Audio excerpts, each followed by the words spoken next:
Okay, here we are, guys. So glad to see everybody. It's Mark Zickery, Mr. Sci-Fi. I've been editing all day, and now I'm here to answer any and all questions. We have a Kickstarter campaign going. You can you can pledge to it. You can study everything you want to learn about Space Command or any of the other shows we're doing. I can tell you what I've been up to and what's going on and what I've been watching and what I've been reading and all of that. We'll see how this goes, and if we get a good crowd, then we'll go for a while, and if not, not. So, but it's been very busy the last few weeks. We've been shooting, we've been, you know, doing everything, editing, visual effects, you name it. And meantime, I was on Coast to Coast about a week ago, a little over, and we're going to be at Comic Con. We have a panel at Comic Con, which should be very fun. We'll be showing some new footage that no one's ever seen, which will be great. And hi Steed, I see you're there. Good to have somebody aboard. And but I'm just here to answer questions and be a font of knowledge and a font of wisdom. We're going to be putting out a couple of Space Command novels very soon, and that's going to be a lot of fun. And the Space Command graphic novel's almost done. The animatic is virtually done. We're just continuing along. Hi, hello guys. Good to see everybody. And feel free to ask questions as you care to. I have hats that say writer and director and producer now, and I promoted Dave Edison and Steve Huff and Inez to producers, so their names will be prominently featured on the show. We're going to be shooting in August with Bob Picardo and Doug Jones, so if anyone wants to have a walk on or otherwise be involved, just go to our Kickstarter campaign and you can be part of the adventure. But meantime, I just saw F1. I saw Jurassic World Rebirth, and do I wear the hats all at once? Only inside my brain, and but I wear one at a time depending, and but it's fun. It's fun to do all three. I really appreciate it. I mean, really, the final version of the show is the final draft of the script. Really, if you're really committed to the art form that you're practicing in. Let's see. Will I be watching Superman this weekend? Yeah, in terms of Superman, I'm a huge Superman fan, but it looks like it's so much the kitchen sink. I mean, okay, yes, is I like the fact they've given Superman the dog. I always loved Crypto, though it's sort of the wrong breed. Crypto in the comics is not fluffy. I think he's a bull terrier, but then they've got Hawkman and Green Lantern and Hawkgirl and robots, and it just looks like everything. I mean, Superman. I mean, Superman really is sort of you know the main attraction. So why plug in all these heroes? I mean, it's fascinating because the impetus for the golden age of Marvel comics was that they'd heard that DC was going to do the Justice League, and they said to Stan Lee, "Well, why don't you create a bunch of heroes so we can have our own version of the Justice League," which of course became the Avengers, and that's how you got all those amazing characters. Let's see. Bob Picardo's a terrific guy, and it's wonderful that he's still part of Space Command, even though he's doing Starfleet Academy. So three cheers for Bob. Yeah, in terms of the Superman movie, we'll see. I mean, it'll probably be mid-range. It'll probably have some things that I like, and tons of. I mean, for instance, Nicholas Hoult as Lex Luthor is a great idea. Great idea, and I like the so far. I like the actress playing Superman. It's a little weird that Lois Lane knows his identity. But we'll see where they go. It's there's nothing that can't be improved, and so we shall try. We shall try. But meantime, we're just moving along. I mean, we're getting ready to shoot. We're more of Great Solar War in August. We were just shooting last week with Great Solar War. The Aptera, the futuristic solar car prototype, is still in our studio. It goes back to Aptera later this week, but it was a lot of fun having it there. I've got to tell you. And then meantime, we're moving ahead with Lane's movie, and she's finishing a new script. Let's see. Can you tell us about some of your action figures behind you? A few favorites. Well, sure. I mean, obviously, I love the 2001. Yike! Uh-oh, I've dismembered it. Oh no! Oh no! The 2001 spacesuit has always been one of my favorites.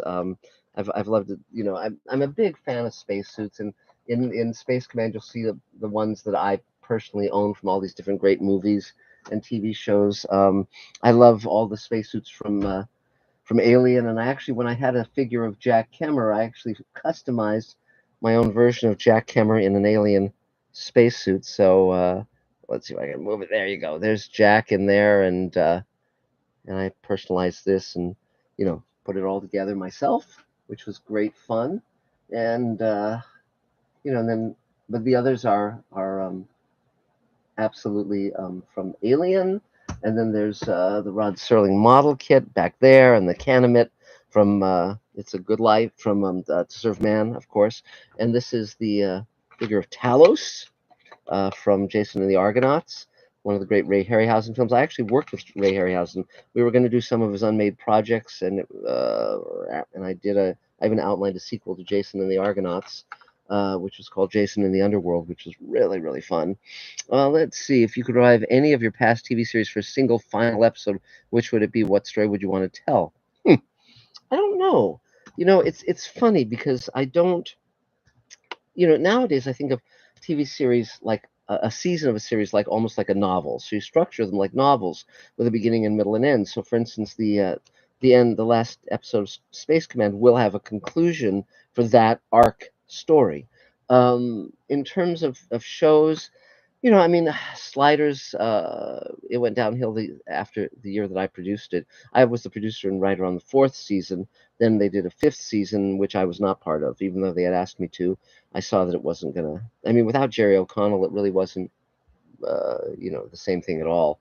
But it would have been nice to have done an episode where Jerry, uh, you know, reaches a conclusion that works.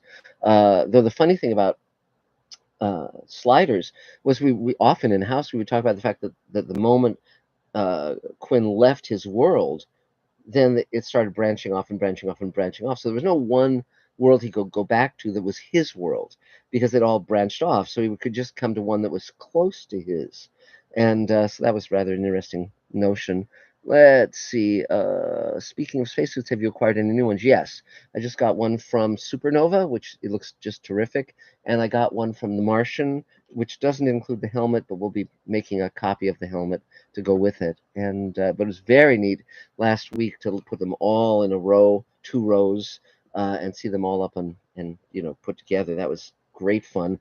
And I'm thinking of doing a documentary about spacesuits in science fiction because for me, spacesuits really define science fiction. I love book covers that have great science fiction spacesuits, and I love the spacesuits in so many science fiction TV shows and movies. So I may be doing a documentary that utilizes my spacesuit collection as a base to talk about that subject because it's really fascinating to me. It always has been. Let's see. Hi, Frank. It's good to see you on this live stream. Steve says Sliders went downhill pretty badly. I wish they could have had a single fixed film that was just really good and gets a conclusion for them all. I agree, 100%. And again, Sliders was a very hit and miss show. When I saw the pilot, I saw the great possibility for it, but I think often it kind of veered off or went off the rails a bit and was just kind of ripping off other movies and so forth. But then the season I got to play with it. It was, we said, let's bring it back to its initial concept. Let's bring it back to where we're not ripping off movies, other movies and TV shows, and that worked really, really well. And we were able to do a lot of episodes. I'm very proud of that season. And Jerry O'Connell was great to work with. I'm talking now about starring in Dante's Station, which is a show that Michael Reeves and I have created. And Michael was the story editor on Batman the Animated Series, won an Emmy for it. He was a writer for Star Trek Next Gen. He was the producer and driving force on the Gargoyles TV show. So really a talented person, very dear friend of mine.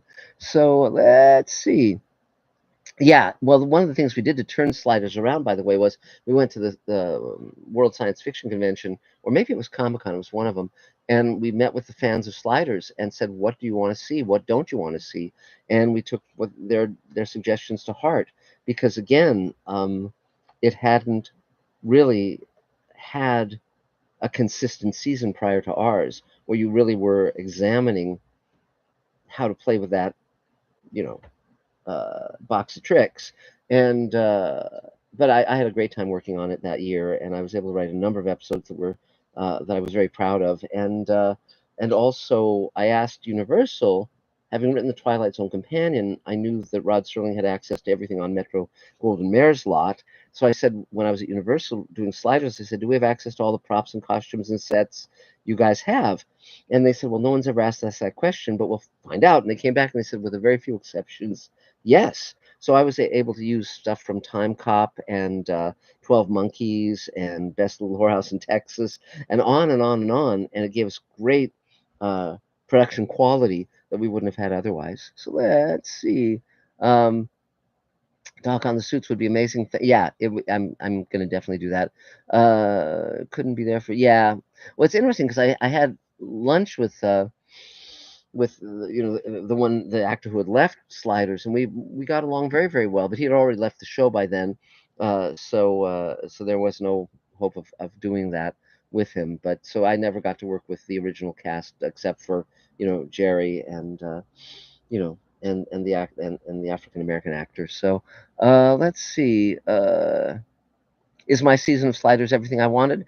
No, I mean, there were some things that were like, for instance, they bought the clone episode, and I said, please don't buy the clone episode.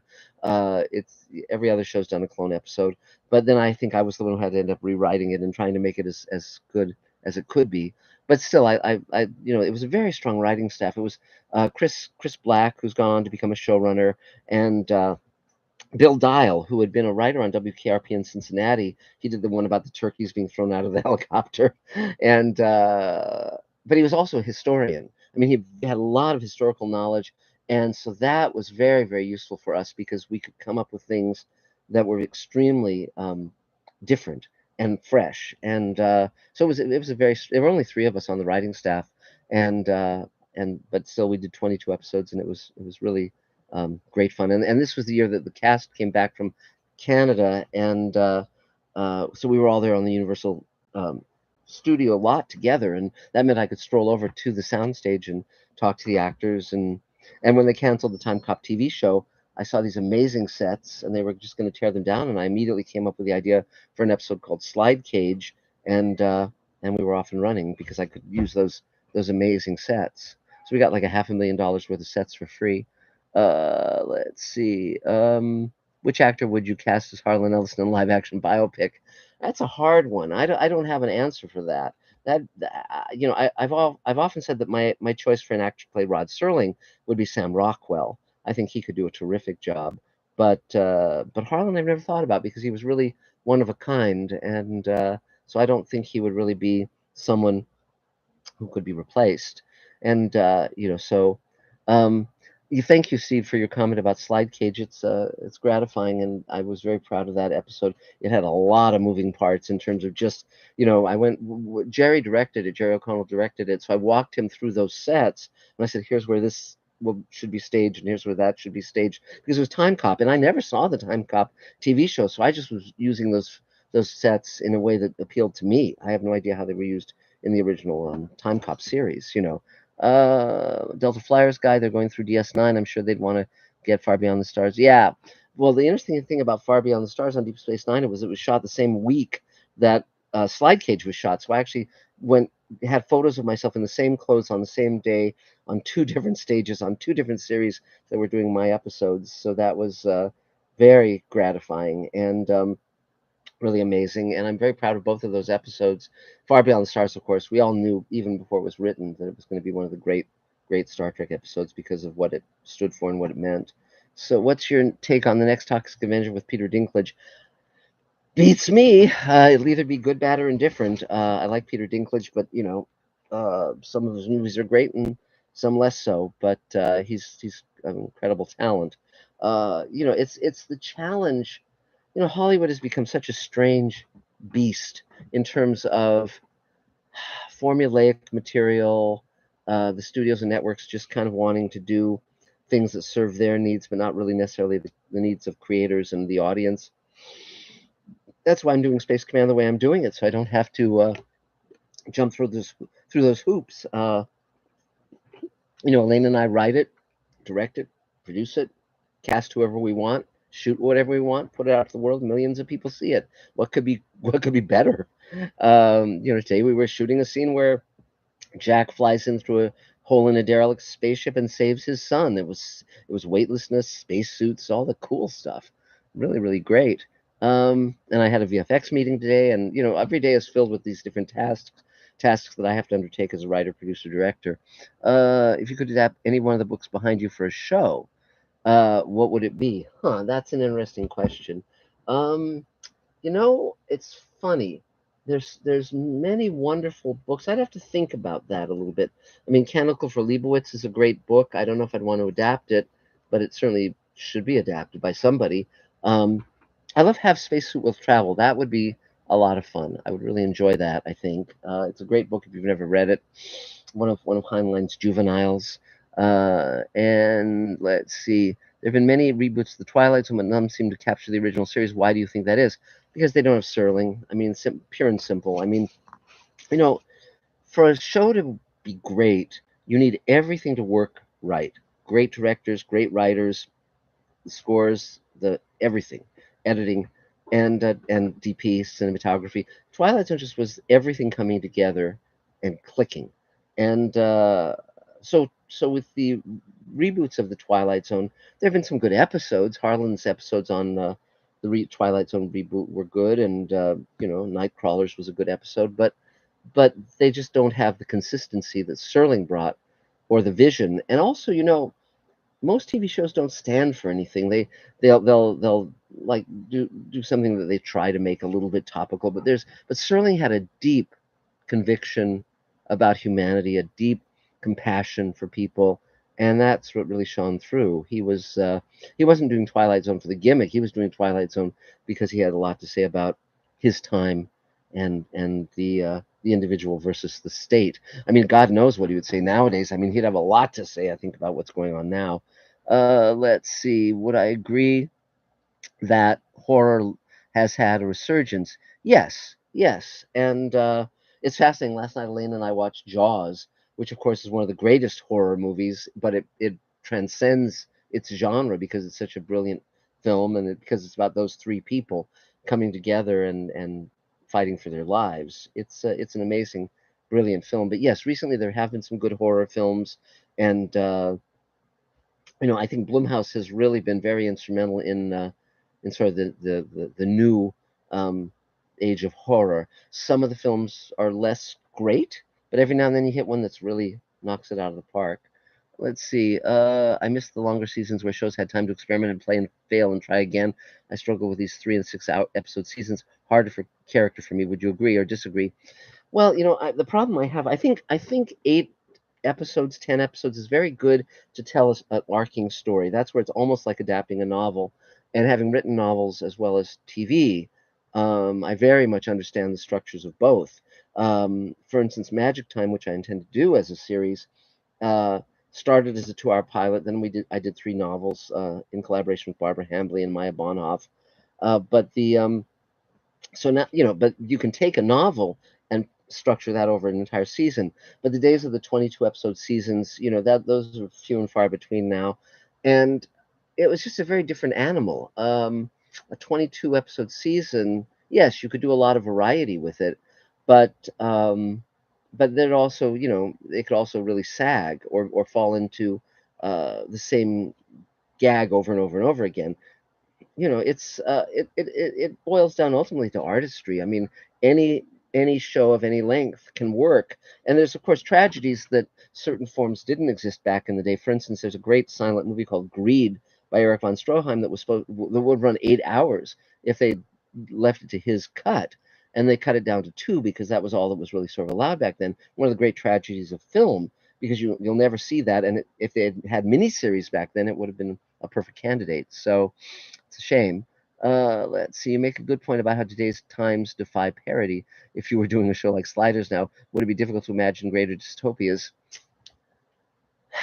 The trick with Sliders was always not to do stories that weren't the obvious story. So, for instance, I love stories where Nazi Germany one. It's just, for one thing, as a survivor of my family's survived the Holocaust, but a lot of my family members were exterminated. But but I'm aware that I wouldn't be here if Hitler had won. So, but we could never, on sliders, we could never figure out a turn on that made it worth doing. So, in other words, much as I loved that subgenre of alternative history stories, I couldn't come up with a trick that would make that one work. But but in terms of today's nightmare scenario, the dystopia we're currently living through, um, it's like with Space Command, we're commenting on issues that are of now, issues such as choosing the moral path, not being afraid of your neighbor, not being afraid to reach out, the vital importance of love and compassion put into action, and empathy. Super important now. And I also see it acting upon our cast and our crew. They're afraid. Many of them are afraid because they don't want to be sent to a third world country that isn't their own.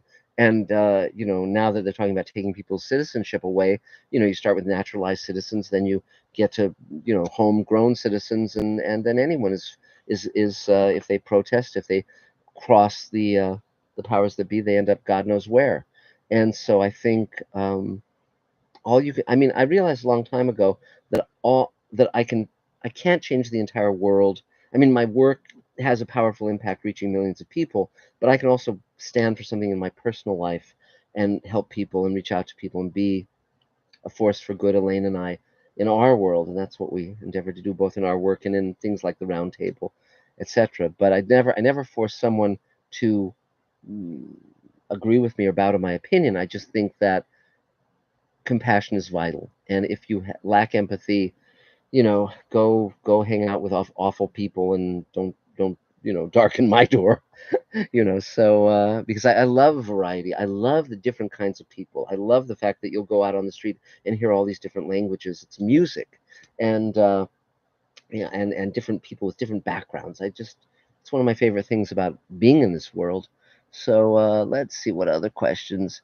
Um, I think I'm going to Star Trek Vegas. Yes, I do. I agree that the Star Trek series are too short. And one thing that's driving me crazy is Murderbot. Murderbot's a very interesting show, but they're 22-minute episodes. It's like you barely get into an episode and it's over.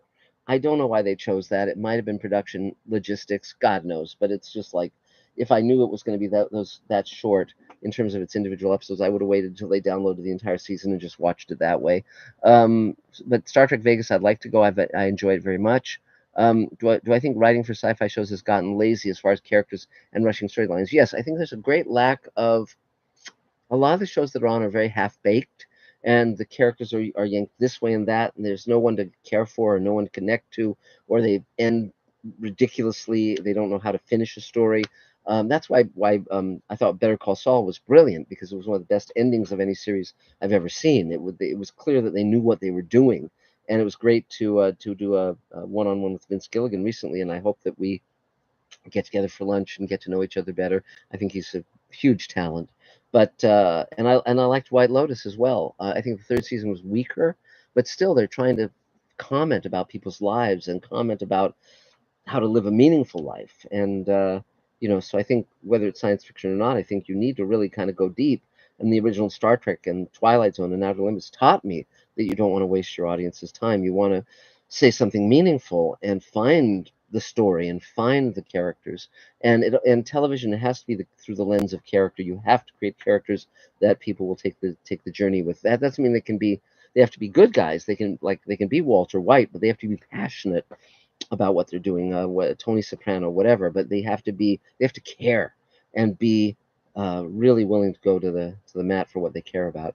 So let's see.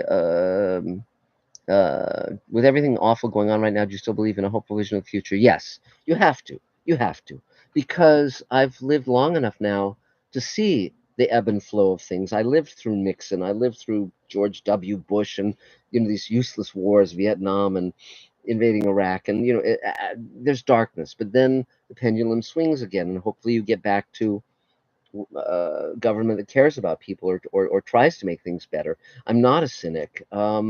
I mean, my parents lived through World War II, and that could have gone very badly. I mean, if the Nazis had won, it would have been a very, very, very different world that we live in now. And so yes, I think the only way you can create a future worth living in is by first believing it's possible, and then taking actions to make it so.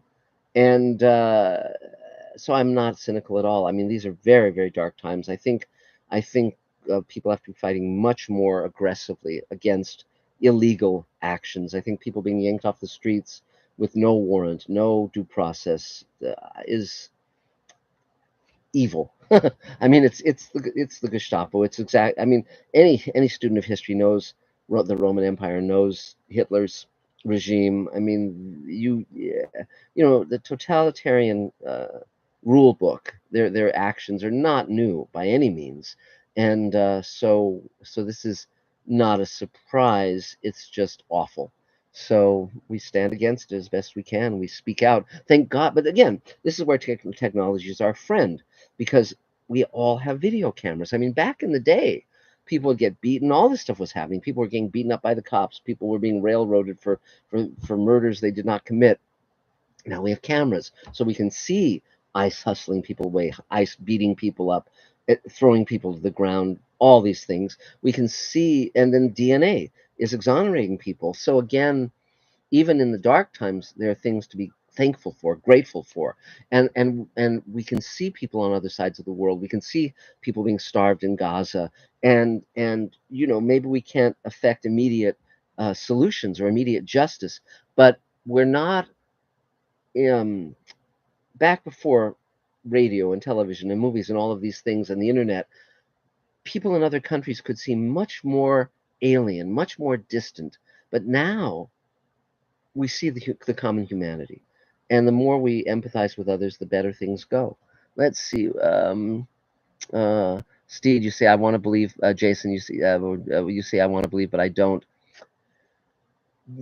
Even if you don't believe in a hopeful future, here's what you can do. You can take actions, kind actions in the present. And it can be as simple as helping someone park their car, like they're having difficulty getting to a spot, or opening a door for someone, or if someone's like a buck short on their grocery bill, you pay the buck. Someone was in line to get a signature from Christopher Lloyd at a Star Trek convention last year, and it was $100 for his signature, Christopher Lloyd. And this mother and son had come a long, long way for this. That would have been why they had come. And for some reason, their credit card wasn't working, so they weren't going to get it. So I had $100. I had $100 bill in my wallet, and I just pulled it out. I said, "Here, uh, get your photo," and that meant that I wouldn't get a photo, but I didn't care about it as much as they did, and so it was fine. And then actually, their credit card did go through, and I was okay. But I felt that I could take an action in that moment that didn't harm me in any major way, but made their lives better and gave them hope. And maybe they would. And they said, "Well, how can we pay you back?" And I said, "Pay it forward. Don't pay it back." And but everyone who saw me do that, it made their day better, because they knew that there was a possibility of that kind of kindness in the world.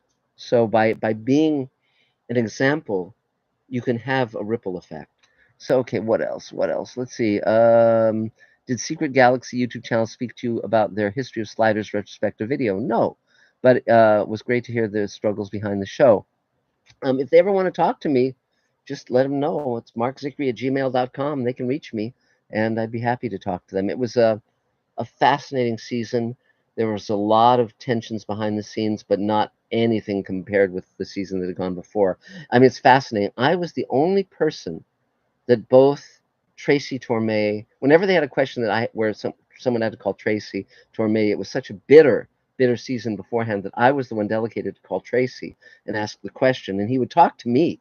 He was friendly to me, and George R. R. Martin, who did a show called Doorways, where he felt that Sliders ripped him off, he would talk to me, and so I was, as embittered as he was. And also when I did World Left in Time, the Star Trek episode, and also when I did Far Beyond the Stars, I was picking Harlan's brain about writing for the in the 50s for the 50s science fiction magazines as background for Far Beyond the Stars. And Harlan, as embittered as he was against Star Trek, would talk to me and answer my questions. So I've been the beneficiary of kindness of these brilliant and wonderful talents.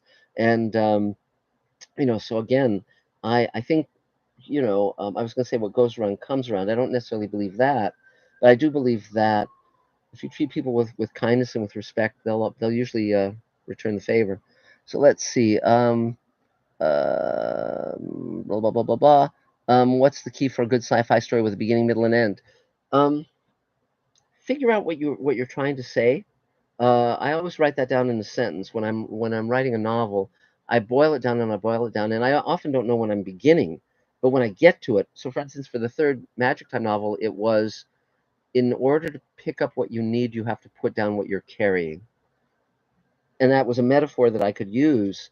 Uh, that proved very useful in terms of that book. Um, and it, of course, meant the emotional cargo you're carrying. And so it was about forgiveness and release and being open. And but for a good science fiction story, don't just do what you've seen a million times before. Figure out what makes your work unique. Look at your own experiences and look. Ray Bradbury always used to tell me, "Don't look outward, look inward." And by that he meant find what you care about, find what makes you angry, what makes you um, tear up with joy. What are your personal loves? Write with passion, and always try to find what's new. I mean, that was the great opportunity of Star Trek. When I was pitching to Star Trek, was like, okay, how can I come up with something I've never seen before? And Harlan, of course, Harlan Ellison was a great inspiration in that way.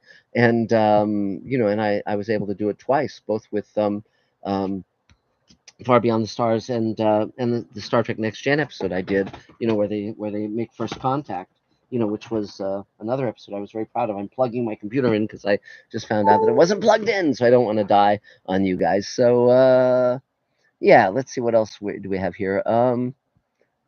Let's see. Yeah. Hey, Mark, I love your work and videos. Your YouTube series on the greatest sci-fi movies of all time list is awesome. I hope you continue with it. Yeah, I plan to finish best science fiction, all the science fiction movies up to the present. Then I'll go on to TV shows and radio shows. Then I'll go on to the history of science fiction and comics and graphic novels, and then we'll probably re-edit it with peppier visuals and release it as a series of its own. So that would be great fun, particularly because I know so much about these things from personal experience and personal stories. And by the way, just to finish the thing about a beginning, middle, and end, Rod Serling would always write a Twilight Zone episode if he knew the ending. But if he just had the beginning and middle, he couldn't do it. He couldn't write the story. He had to know the end, and so the ending is very important. And but just work, write, practice, write, get feedback from professional writers who you admire. Go to Clarion, the Clarion Writers Workshop. That's what put me on the map as a writer. So let's see.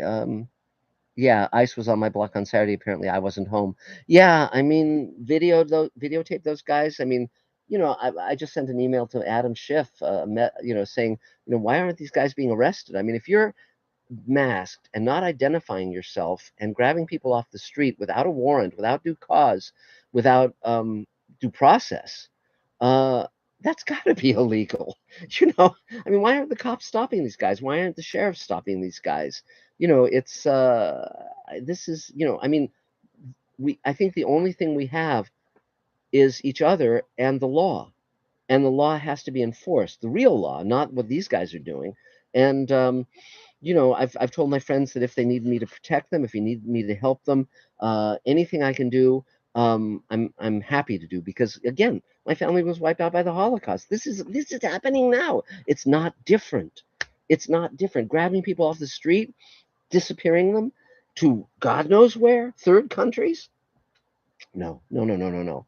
And the way you stop it, there are more of us than there are of them. Honest to God, if we come out in our millions and really, really mean it, we'll win. We'll prevail. And there are many examples of many people who've succeeded in defeating tyranny in just that way. So that's my 2 cents on that. Paying it forward, yes. Small moments and small victories, yes. Uh, yeah. I mean, again, surround yourself with people who are great.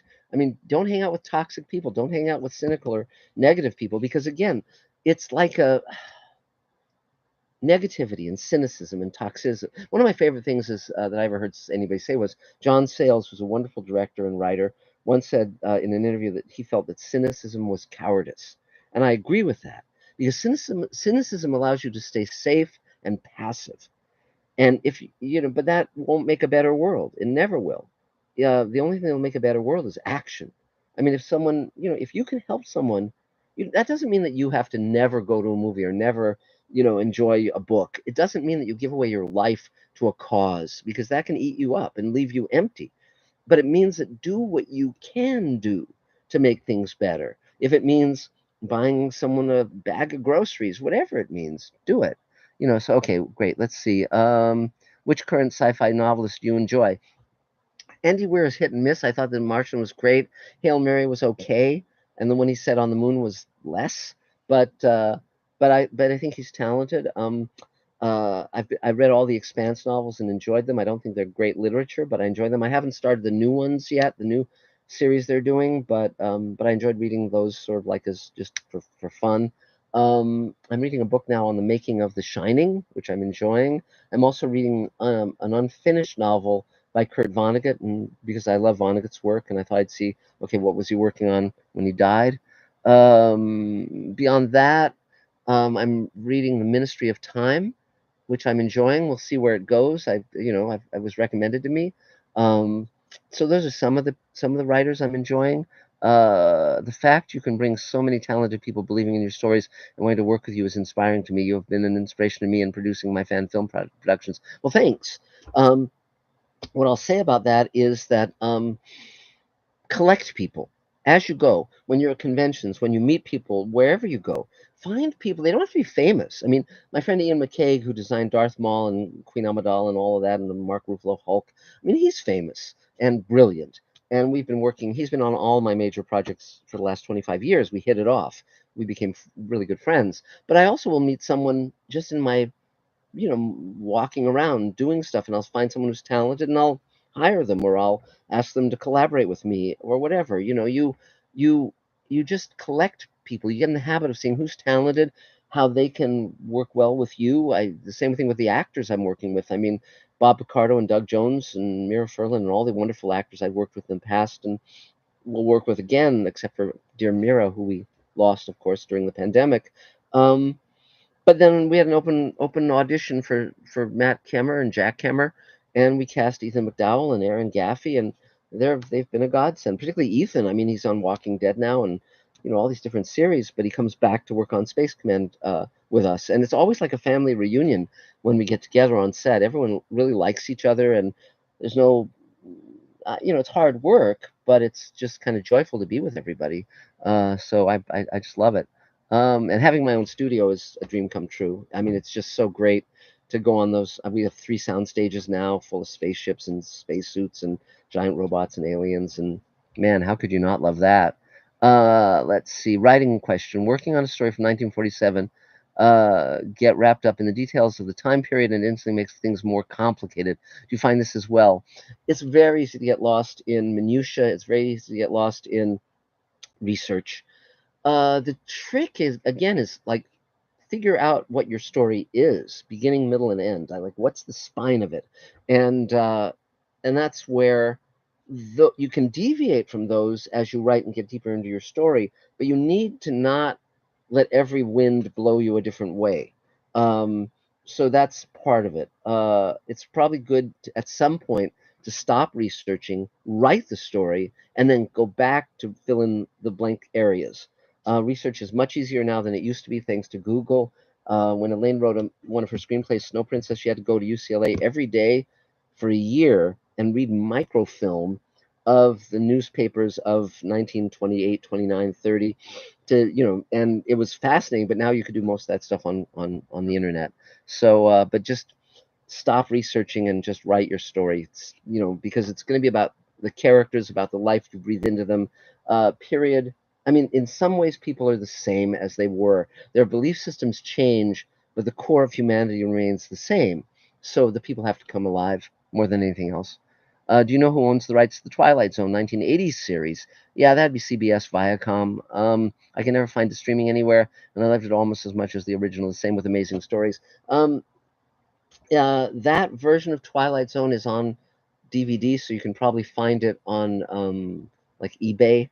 But I don't know where they're running it anymore. And they cut it down in syndication. They cut it up and truncated it into half hours, and it really did it a disservice because some of those stories were 45 minutes. And I also did a script for them that got the censors pulled it a week before prep, and I've always wanted to shoot that, but I haven't gotten around to it yet. So it's called Knife Through the Veil. Is there any truth to the claim that Serling used scripts that people sent in and just put his name on it? No, there's no truth to that. My college English professor used to rant about it. Here's the problem. Rod was not a plagiarist, but he was incredibly enthusiastic. And, here's the thing about science fiction. Let's say that you sell a story. Let me see if there's something here that I can use as a visual aid. I'm looking for it.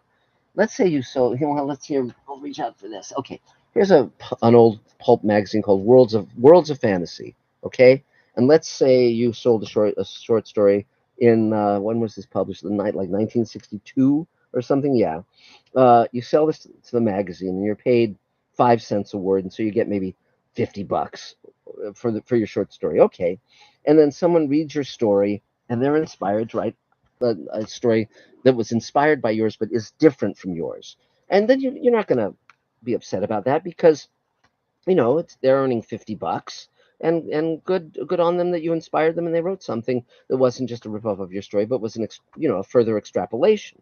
But on the other hand, if you write a story and some guy writes something that seems like an extrapolation of your story, and they earn like $80,000, then you're going to be really pissed off. Or more than that, science fiction has certain tropes. There's the time travel story. There's the crazy invention that gets out of hand story. There's the alien invasion story, etc. There's the robot story, and it's only natural. Everyone's working within these same subgenres of science fiction. It's only natural that everybody is going to be inspired by everybody else. Particularly H.G. Wells he created many of these subgenres, and so it's natural for a lot of people to feel that Serling was ripping them off when he wasn't.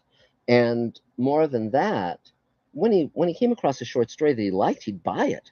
He didn't. He adapted so many great short stories. To Serve Man and It's a Good Life and on and on. Four of Us Are Dying. He bought. It didn't cost hardly anything to buy a short story and adapt it, and that's what he would do.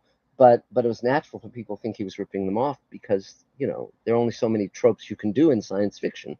So but that's my thought about that subject. Let's see. What do you think are the best and worst performances in the Twilight Zone? Well, best. Jack Klugman's brilliant, of course.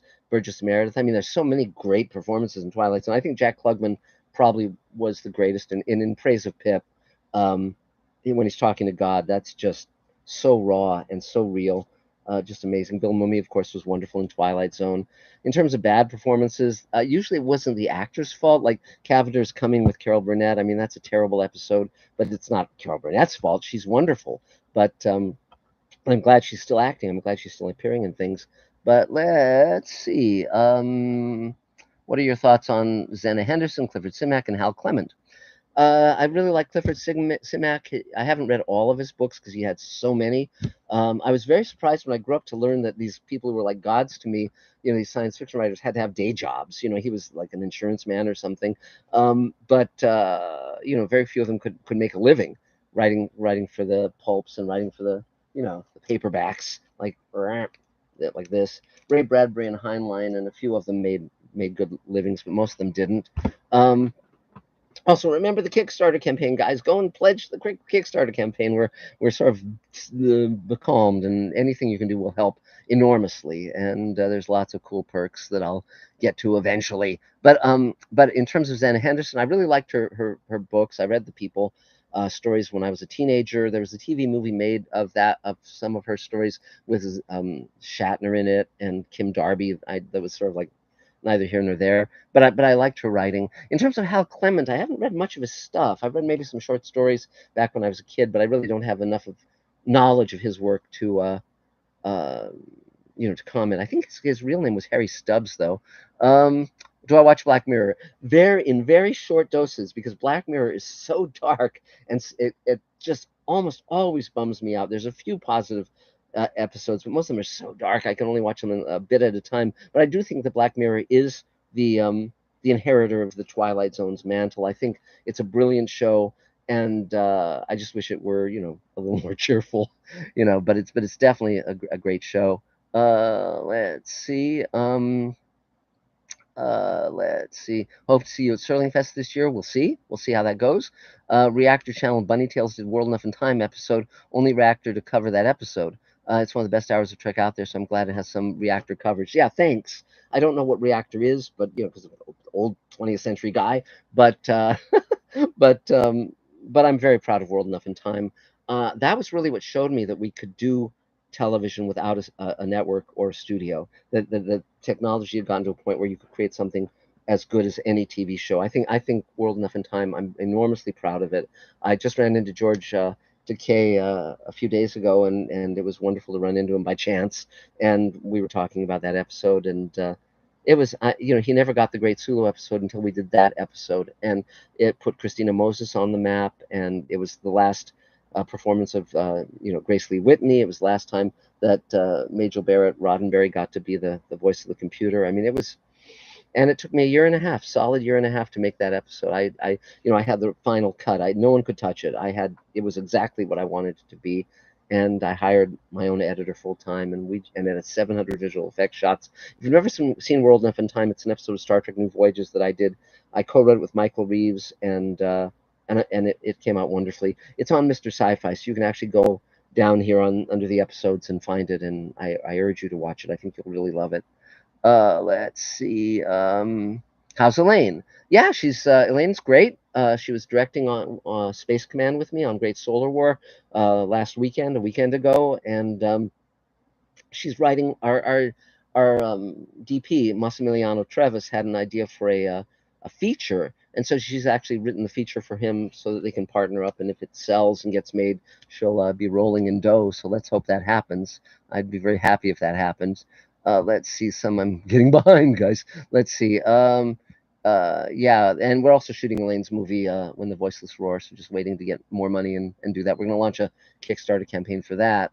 Let's see, what's happening episode where the character Roger sends in a script and claims it was plagiarized. Later was actually a Brady Bunch episode first. Yeah, I mean, again, a mark of many beginning writers is they feel that they're worried that their work's going to get ripped off and stolen, and it happens, but it happens less than you think.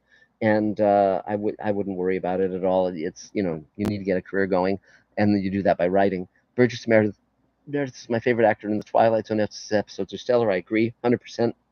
It was wonderful to interview him. I interviewed him in his house in the Malibu colony, and we sat in lawn chairs and we watched the ocean and we talked Twilight Zone, and it was just a great high point of my life. Let's see. It feels like sci-fi gets much more possessive of concepts. No one bats an eye when yet another police or medical drama goes on TV, but the rules feel different for sci-fi. Well, I think it does. The thing about science fiction is that it can uniquely comment on our world in a profound way when they get it right. A cop show, a drama, most of those are kind of disposable entertainment.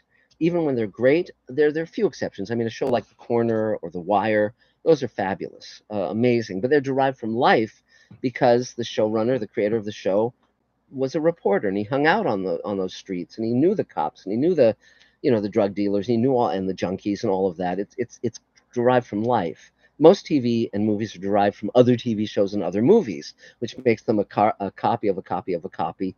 And but with science fiction, because I grew up when Twilight Zone and Outer Limits and Twilight Zone, all these great shows were on the air. I saw, and many of them were being written by the same people. Theodore Sturgeon and Ray Bradbury and Harlan and Richard Matheson and Beaumont and so forth, Joe Stefano, and so and Harlan said explicitly, I heard him say, you don't waste your audience's time. It's an opportunity to write something from your heart that no one has ever seen before. Do not squander that opportunity. So that that I've taken that very seriously my entire career, and thank God for that. Harlan was a wonderful mentor, and but a very difficult person. So let's see. It does feel like blah, blah. I thought I saw you in the opening credits with Charmed episode. Did you do anything with Charmed? No. My friend David Simpkins wrote for Charmed, but I did not. And there's some TV shows that I actually had an input on that I'm not credited on, like Dungeons and Dragons, the animated show. Michael Reeves wrote a bunch of those, and I'd come up with an episode and never got around to writing it. And Michael at one point said, "Can I do that story?" And I said yes. So he wrote an episode of Dungeons and Dragons that I actually came up with, but that was rare. And again, I didn't get paid anything or credited, and that was fine. That was fine. Let's see. A YouTuber watched the episode, and you watched them watch it. Oh, I see. Okay, cool. I wanted to say your video about Elaine's life was very touching. And it's amazing what a down-to-earth guy you are, despite your impressive Hollywood credits. Thanks. That's Elaine's influence, I think, because she's so down-to-earth and solid. I love the fact that we can now have our own channels and tell whatever stories we want to tell. I love that.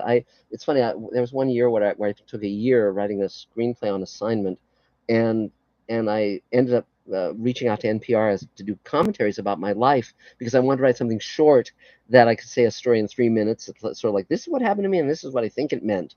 And so for a few years, I was a commentator.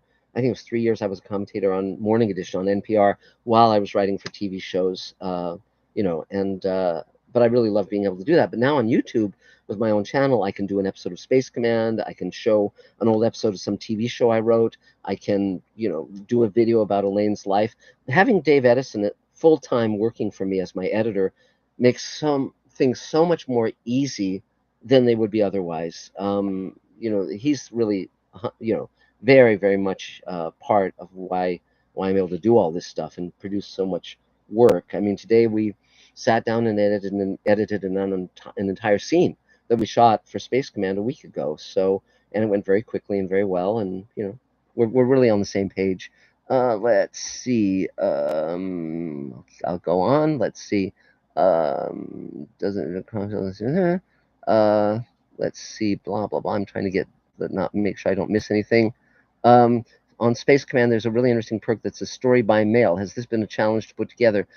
It will be, but we haven't done it yet. I don't know if people have pledged to it. We'll see how that goes. But it's, you try new stuff. You see what works, what people want. It's all about generating income so we can continue this amazing journey. Dozens of cop shows and crime shows, all with the same stories and tropes. When Sci-Fi does it, everyone gets mad because of copying. Yeah, well, there are many science fiction shows that are not as good as you want them to be, or they've got some good episodes and they go downhill, or a million things happen. So when there's a good one that actually pays off, there was one. What was it called? It was called Station 11. I thought that was a terrific show. I really enjoyed it, and Mackenzie Davis was great, and I really really really liked that show because it paid off. It knew where it was going and it went there, and it was based on a novel. Dozens of you probably know this, but one of Clifford Simak's stories, Goodnight, Mr. James, was adapted for the original Outer Limits into The Duplicate Man. That's interesting. I didn't know that. I'm very grateful to Dave Scow for writing the Twilight Zone companion because that meant I didn't have to do it myself. Because I love Twilight Zone and Outer Limits and Star Trek, and of course there's been a ton written about Star Trek. But I was worried that I was going to have to write the Outer Limits companion, and so Dave fortunately freed me of that responsibility. Let's see. If you reissue the Twilight Zone Blu-rays, can you have them caption the commentaries and interviews? Def was sad because you couldn't enjoy all the extras that look great. Well, that's not in my hands. What I would suggest is that you write to CBS Home Video, and that would be up to them because they just hired me to do that work and then I moved on. So, but obviously I would be very much in favor of them doing that. If let's see. Uh, the Starship Enterprise is very much a character in TOS. Growing up, I almost loved the Enterprise as much as any of the characters. Why did the new shows abandon this? God knows. I mean, they've made the new shows. I keep wanting to love them, and I keep just getting bummed out to where I can't stand it anymore. I mean, and Strange New Worlds, I thought had great possibility. I liked many of the cast, and will in fact be working with many of them, I think. But the Enterprise is wonderful, and when I was a kid and got to go on those sets and sit in the captain's chair and stand on the transporter and see engineering and see sick bay, it was just, and stand on that bridge, it was magic, just magic. And I'm so glad I got to do that. But I agree with you 100%. Let's see. Curious about another adaptations about Henderson's The People. Um, you mean you're curious that there might be another adaptation? I hope they do it again. Thanks for doing what you're doing. You're welcome. What do I think of Bug Jack Barron? I read it when I was a teenager. I thought it was good back then, but I don't know what I'd think of it now. He's a very crusty person. He has a temper, and so I haven't read any of his work for a while. I bought the Void Captain's Tale, and I will read that. But Norman Spinrad, I've met him personally. I don't know him well, but he's there's a lot of people who are sort of in the Harlan Ellison kind of territory. Um, Historical epics have tripped up many filmmakers such as Oliver Stone, Stone's Alexander. I like Troy. I thought that, particularly the director's cut of that. I hope Christopher Nolan's The Odyssey is going to be good. I think Matt Damon is a great choice for it, but we'll see. It's at the end of the day, it'll be good, bad, or indifferent. So I joined the MFA program here at San Diego State, and I'm still considering the Clarion workshop, but I want to start submitting the Clark's World Analog or Asimov's first. I wouldn't wait. I'd go to Clarion. It'll give you a lot more friends and writers who are on your side. It's a great way to get your foot in the door. You'll meet editors. I mean, I would recommend it. If I think anyone who wants a career as a science fiction writer, particularly in books, should definitely go to Clarion. I don't think I've seen you talk about Doctor Who. Yeah, the problem with Doctor Who is I was a big Tom Baker fan. I actually saw him in person at a Doctor Who convention, which was great fun when he was playing Doctor Who, and I was very very avid. I still have some of these Doctor Who merch from the Tom Baker years, but the problem is there's so much Doctor Who now. If I wanted to catch up, I'd be doing nothing else. I'd be watching Doctor Who 24/7. So as much as much as I've heard about the good episodes, it's like, there's only so much time in one's life. And right now I'm living my dream. I'm making TV shows and movies. And so it's sort of like, at night when I kick back, Elaine and I will watch something totally unrelated to what I'm doing. Catching up with Doctor Who would feel too much like homework. Though actually Neil Gaiman, back before he was, in Scandalized, Neil Gaiman actually recommended me as a writer to Doctor Who, and nothing came of that, sadly. But I think I would have been a great person to write for Doctor Who. I think I could have been very helpful to them, just as I think I could be very helpful to the guys doing the Star Trek shows. But no one's inviting me, so c'est la vie. Let's see. I'm trying to catch up with the questions. Hey Mark, do you know anything about Rod Serling meeting John Newland, who made One Step Beyond? No, I don't. I don't know if they ever met. I do know that Charles Beaumont wrote for One Step Beyond as well. He was one of the great Twilight Zone writers, and he told a friend of his they just made it all up. Even though it was ostensibly based on true stories. That was the same thing when I did Beyond Reality with Ricky Manning and Hans Beimler. It was a show starring what's her name, Sherry Belafonte, and we were just making it up. It was like doing the Twilight Zone. It was about two psychic investigators, and I wrote a lot of episodes that I was very very happy about. I was executive producer on that show. Again, a very small writing staff, and but at the first season, they insisted USA Cable insisted that it say everything at the beginning based on reported incidents, which was total nonsense. By the second season, they had abandoned that, thank God. But we were basically doing a Twilight Zone kind of show. Let's see. I honestly don't like the new Trek.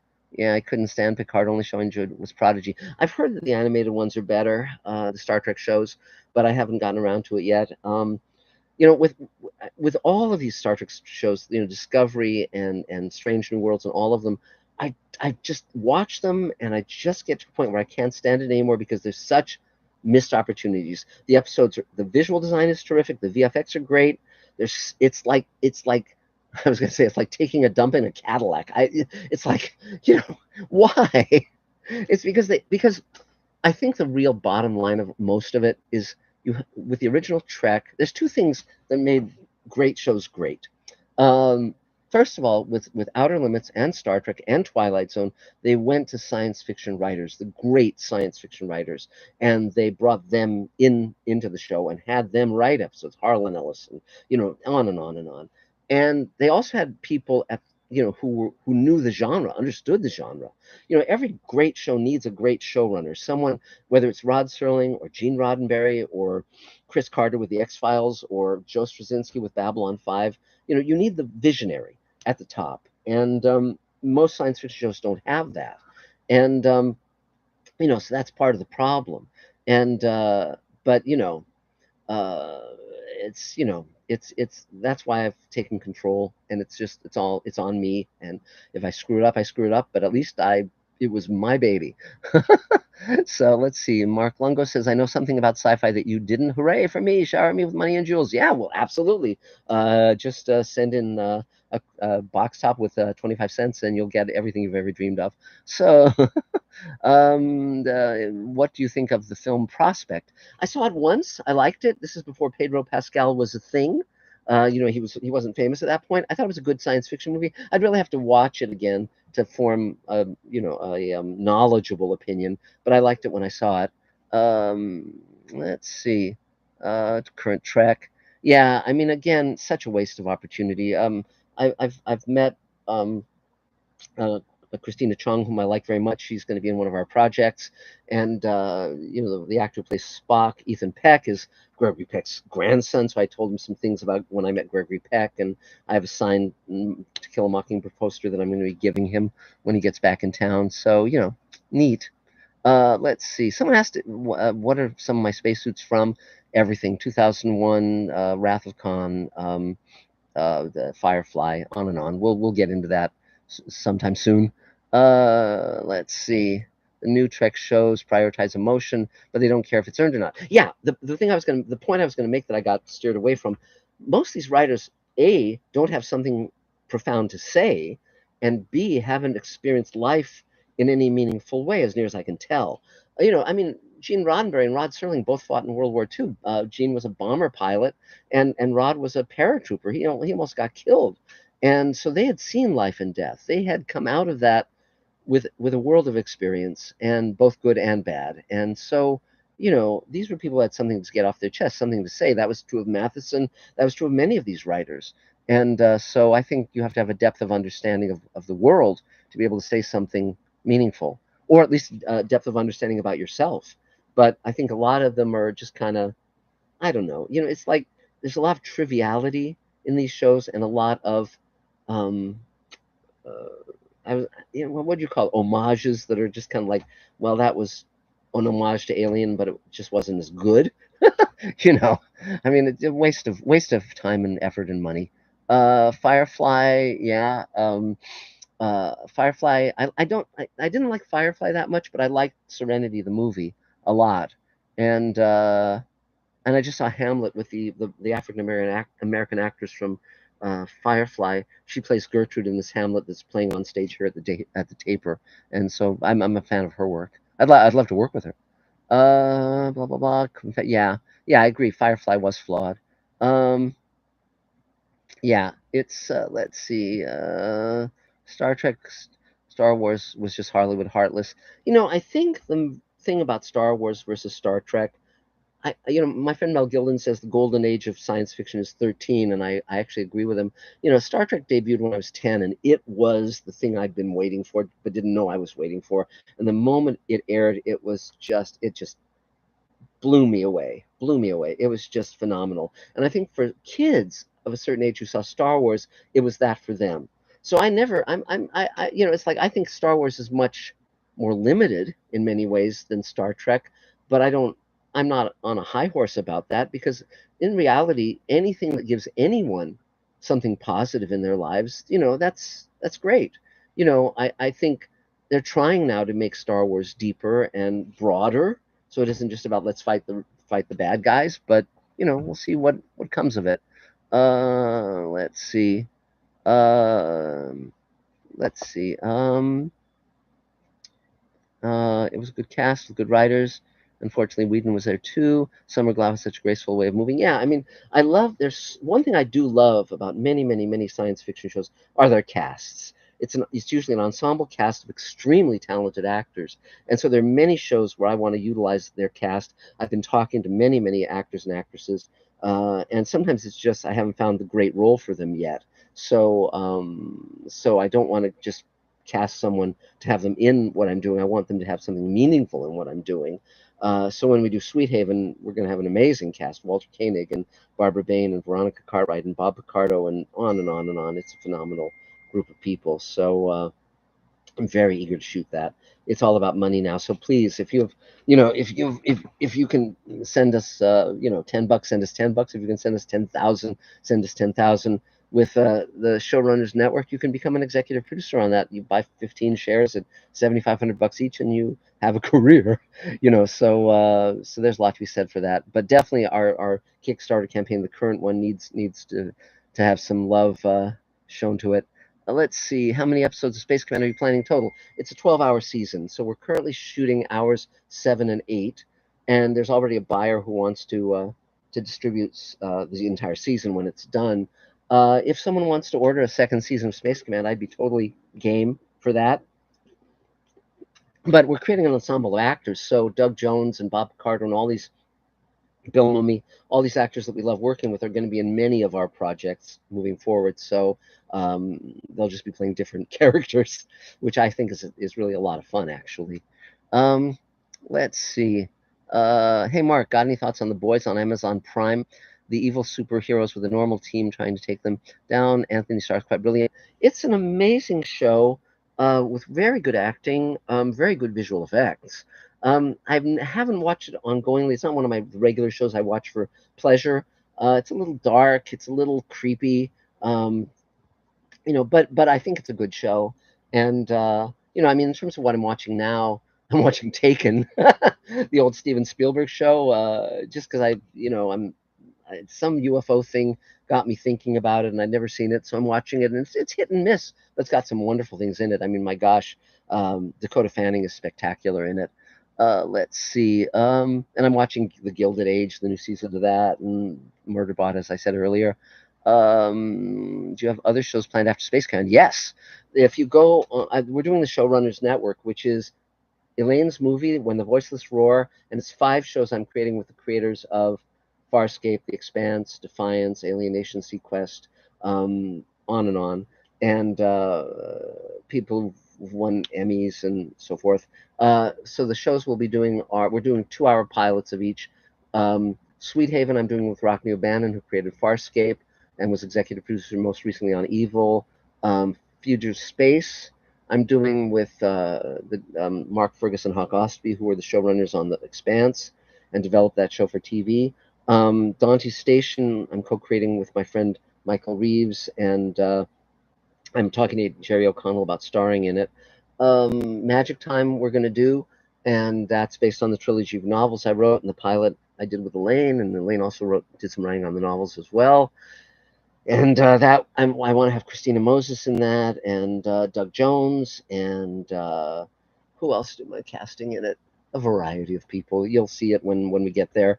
But yes, there's a number. There's five new series we're going to be doing, and movies and on and on. We're doing something called Marigold, which is a thriller set in a number of European countries that Christina Moses and Christina Chong are going to star in.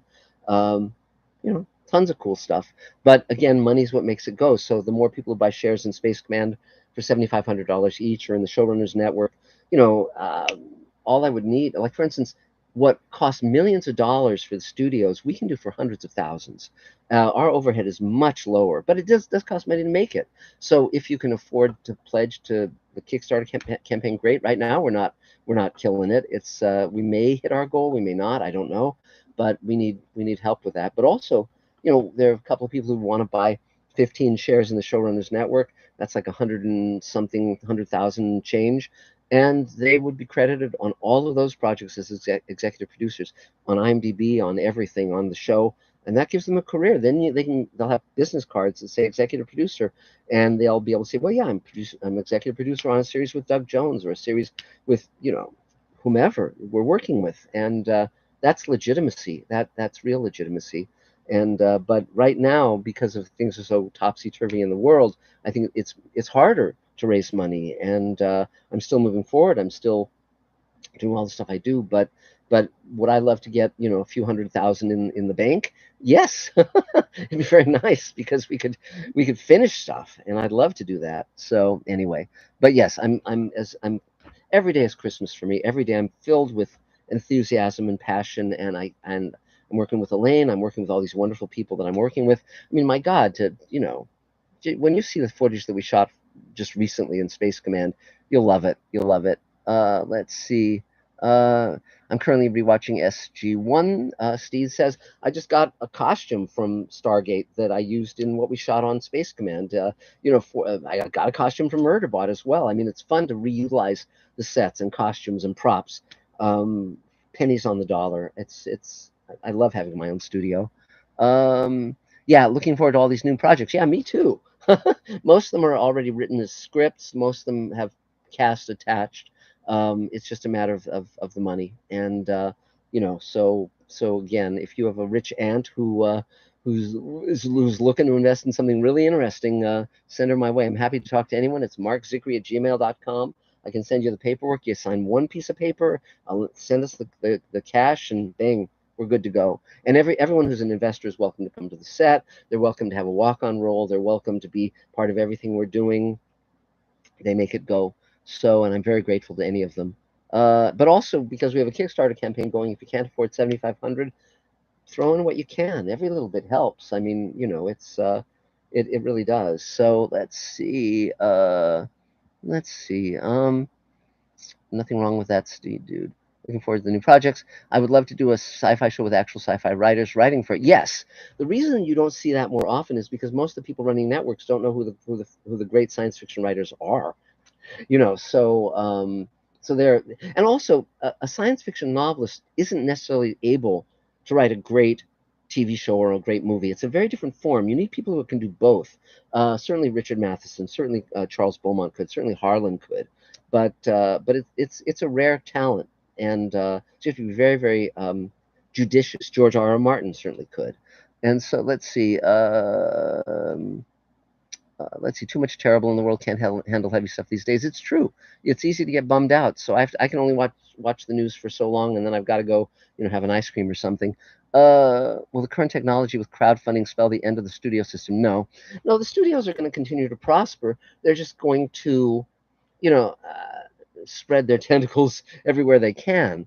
So I don't know. Crowdfunding is simply another tool to help independent filmmakers make independent films. I think of myself as making independent television. Ultimately, I'd like to form a relationship with a studio slash network slash streamer for for distribution and promotion.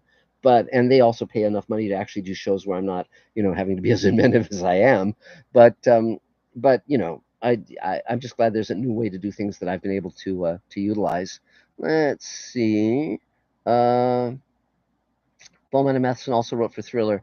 What do you think of that show? Very hit and miss. Doug Hayes, who was a dear, dear friend of mine and one of the great Twilight Zone directors, he reinvented Thriller and made it work. Initially with Thriller, he did the same thing with Maverick as well. But with Thriller, originally it was like crime shows. It was bank heists and stuff, and it was failing. And they called Doug in. They said, what are we doing wrong? He said, well, if it were Richard Widmark's Thriller, then that would make sense to have these crime stories. But it's Boris Karloff's Thriller, and you need spooky old mansions and clanking chains and ghosts in the night. And they said, great, do one of those. So Doug wrote one and directed it, and it worked. And from then on, they were on the right track. And Doug did an episode that was really cool called The Hungry Glass that I recommend. But it's a very hit and miss show. It's not qualitatively as good as Twilight Zone. Same thing with the Hitchcock show. I think there's some very, very, very good episodes of Hitchcock, but also some ones that are less good. So, but uh, but it was a great era for television. There's so many shows that I love from that era. Growing up on that. I grew up in the 60s, mainly into the early 70s, and so it was a great time for TV shows.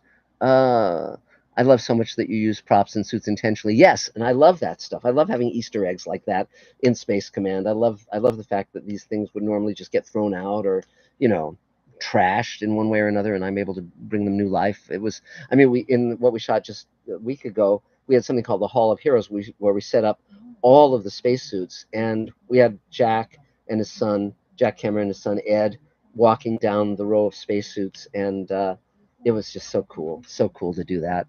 Let's see. You're the best, Mark. Thanks for doing this today. Thank you. Thanks for being here. Sorry for awkward question. I tried for a long time to get in touch about a previous Kickstarter reward. Can't seem to get a reply. What can I put in subject line for email to get through? Uh, you could text me. My phone number is 323-363-1259, 323-363-1259. Inez, who's our right-hand person, just had twins, and so that's kind of been a bit scrambled her a bit, you know. And so I've said she can be on maternity leave for the next 20 years, but she's actually working hand in glove with us as usual, but not at the same pace as normal, which is fine. But everyone who deserves a perk, please reach out to me and personally, and I will get on it. And if you don't get what you want, call me. I mean, I'll get into it. I'll deal with it. I get overwhelmed, but so what? Who cares? I mean, you put down your hard-earned money. Let's see. But I don't. By the way, I don't mind that. You know, uh, because I think of myself as someone, if you didn't get the perk you ordered, I have cheated you, and I do not want that to be the case. So if it was like, the Space Command Chia Pet or whatever you expected, in some cases with some people, it's that either they moved and we didn't have their current address, or we haven't finished the episode yet. Like, forgiveness isn't done, and so we're getting there, but so the box set isn't ready, but we're getting there. So let's see. Just watched Anna, that Star Wars girl, have a great live stream interview with her, with one of Stargate Atlantis producers. Yeah, I mean, it's great fun talking to people who make these shows. I mean, whether they're actors or, another cast that I want to very much work with is the Battlestar Galactica cast. I love Katie Sackhoff and many of those actors. I would love to work with them. So we'll see. Probably what I'm going to have to do in order for that to happen is there are certain Battlestar Galactica conventions, and I think I'll have to go to one and meet the people one on one, because that's really how I gather together actors. Um, Spooky mentions are a must. Yes, I agree. What is your favorite spacesuit of all time, whether in your collection or not? I have two favorite spacesuits. 2001: A Space Odyssey, and I'm building a replica one right now. And Alien. Alien is just, I think those are the two great ones in my opinion. I very much would love to have an Alien spacesuit. And if anyone's got one that they'd like to send my way, I will absolutely say thank you and be very grateful. Um, Big fan of Gothic. Spent way too much time doing academic stuff on Gothic. Do love spooky mansions. Yeah, well, yeah, of course. Twilight Zone was amazing. Yes, no argument there. It's fun. It's fun to be the world's expert on something of quality. I mean, I'm so glad I didn't write a book about bratwurst. Not that I don't like bratwurst, but come on. So, but it's great to have Twilight Zone. The thing that was such a surprise was that Twilight Zone just grew and grew and grew in popularity. I'm very, very lucky that was the case. I love Dark Star. Yes, me too. I remember when I was a teenager and Cine Fantastique was doing these articles about Dark Star when it was a student film, and it was never coming out, never coming out. I was wondering when it was going to happen, and finally it came out. And it's a flawed movie, but a terrific one, and I highly recommend it to anyone who likes science fiction comedy. And it started the careers of Dan O'Bannon and John Carpenter, two of the greats. So it's and also Ron Cobb designed that spaceship, so that really kind of started his career in earnest and led to everything he ended up doing in science fiction. New science fiction really lacks science. For example, 2 episodes of Star Trek Discovery involve using sonar in space. Jesus, completely ignorant of the fact that space is vacuum, so sound doesn't carry. Well, yeah, I mean, they also had mushroom drive. I mean, and all sorts of crazy stuff. It's like, woof, I mean, when Roddenberry did Star Trek, it was, he talked to NASA and he talked to Rand and all. I mean, whatever the corporation was, he did his research, but a lot of science fiction doesn't, and I think they'll just get away with being ignoramuses. and that's a shame. Twilight Zone was a little bit iffy when it came to science. Serling had like asteroids in our solar system with breathable atmospheres, things like that. So he was never too much a purist in that way. But I'm glad The Expanse got made. I thought that was really really fun. Trying to do something working with the real physics. Very interesting. The Outer Limits was really good. I agree, but it's the original one. Make sure you don't get fooled by the later versions. Ghost Story: Circle of Fear. Richard Matheson was the creator of that. Yeah, I mean, again, hit and miss, but interesting. One thing I love about YouTube, by the way, is the fact that YouTube, all this old TV stuff and movie stuff pops up where previously it'd be almost impossible to find it, and you can find these things on the web, and thank God for that. I love it. Uh, let's see. Let's see. Thank you. Sorry again to ask the awkward question. I no, don't feel awkward about it. It's like no, I mean, you just every single person who's, I mean, you guys are what makes me able to do this. If I were, back in with the studios and networks, I would not be living this dream. And so so if you are owed a Space Command button or a Space Command colostomy bag or whatever you're owed, I will absolutely get on top of it and make sure you get what you deserve. Let's see what else. Mark Longo says Hitchcock did too many rich jerk cheats on his wife episodes. Yeah, exactly. Yes. Uh, yeah, there's some great episodes and some lesser ones. Katie Sokoff is great. She wanted to do that Twilight Zone episode of mine, Knife Through the Veil, but that never came to fruition. James Callis and Siddig El Fadil, yes, just many, many wonderful actors. Let's see, Wave of Mutilation. Brad wishes a good Twilight Zone better. I agree. That should be a bumper sticker. I'm one of the world experts on Happy Days and MASH because Academia. MASH was quality. Happy Days had Henry Winkler, whom we love. Can't disagree with any of that. It was, I mean, it's television is such a wonderful and powerful art form. Serling understood the potential of it, and anyone who's done meaningful work in the medium has understood the potential. You reach millions of people. It comes into their home. It's wonderful. It has everything good that movies have and more. I mean, Guillermo and I talked about that, Guillermo del Toro, because he loved movies because they're on a big screen and you can't push pause. So you see the movie in the time frame the filmmaker wanted you to see it. And I agree with that. I understand that. But I've always wanted to do TV. Writers run TV. It's not, movies are director's medium. TV's always been my home. So let's see. We've lots of quite clever people in this little community. I agree. Back when there used to be a show called Hour 25, which was a science fiction interview show here in Los Angeles that was very instrumental in my career. And they used to talk about the group mind, and that's what science fiction is. All these people who know a lot of stuff about a lot of stuff. Let's see. And I won't even make a joke about that, which I could. Let's see. First few seasons of MASH, yeah, it's a great show. Let's see, it has a great resurgence. Uh, yeah, MASH had great quality. Favorite so Twilight Zone's a passenger with passengers, yeah. With James Gregory and Joanne Linville. Yeah, it's a really good one. James Gregory seems too old for that role to me. I don't know why they cast him. He seemed, I would have preferred a younger actor because it was a young man's war, basically.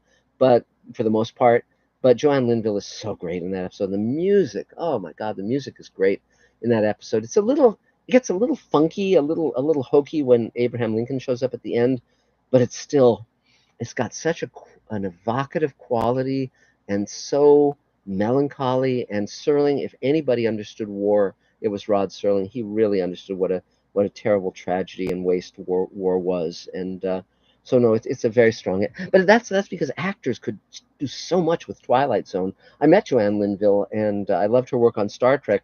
But that episode of Twilight Zone was just a unforgettable. Let's see. The Outer Limits, The New Breed. If you forgot this one, I'll have to check it. I don't know that episode. I'd have paid a lot of money for a Serling episode of MASH, though. They did a few that were clearly inspired with Serling's War Against War. He'd have made a fun one, I think. Yes, I agree. But Rod was never strong as a comedy writer. He was hit and miss. Some of his comedies are genuinely funny. Will the Real Martian Please Stand Up? Very funny episode. But often his humor would be very leaden, so you could never quite tell what you were going to get. Yeah, so let's see. How are we doing? 6:24. We can talk until like maybe 6 more minutes, and then I'll go live my life. But yeah. So MASH wasn't a comedy. MASH was a gothic horror that happened to be very funny. One could make a case for that. I mean, again, there was that period in the 70s where a lot of comedies were trying to be topical. And certainly there was a lot to be topical about Vietnam and all of these different things and racism, etc.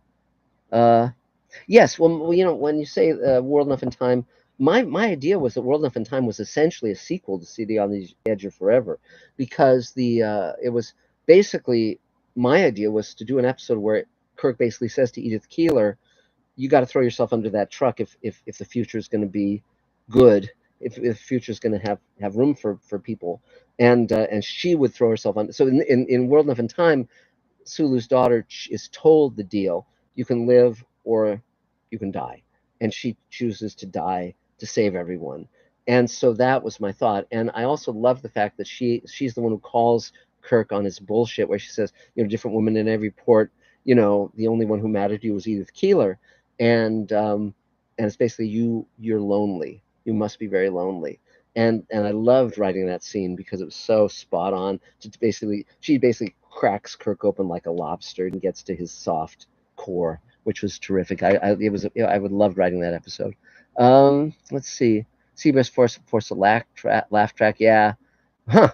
Rest of the world got it without a laugh track. That's very interesting. That'd be very. We were right. It would be a very different show. Omega Man was another great film that's underrated. Well, I love the trilogy that Charlton Heston did: Planet of the Apes, Omega Man, and Soylent Green. I mean, you could have a really wonderful weekend watching those. I'm a fan of Frank Herbert's Dune. Hit and miss. I like it. I admire it. It's not one of my favorite novels. I have it somewhere in here within arm's reach, I'm sure, but not seeing it right at the moment.